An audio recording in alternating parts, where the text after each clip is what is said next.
In Perevalno, a Ukrainian military base in Crimea, a Ukrainian soldier stands warily inside the gate. He looks out upon scores of heavily armed Russian soldiers. His commander reports being told to hand over the base and come out with any weapons. The Ukrainians have thus far refused. Russian troops have surrounded all military installations in Crimea controlled by the Ukrainian army.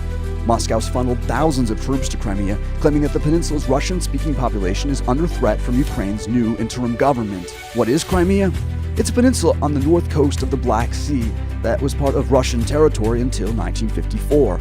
That's when the Soviet Union's leader, Nikita Khrushchev, transferred it to Ukraine, which was then a Soviet republic. Since the collapse of the Soviet Union, Crimea has remained part of Ukraine, even though most of its inhabitants are ethnic Russians.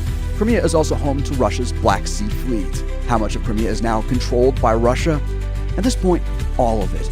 Raising Russian flags at border crossing points. Ukrainian military officials say Russian soldiers on the peninsula now number 13,000. Some troops coming directly from Sochi, where they've been providing security for the Olympic Games.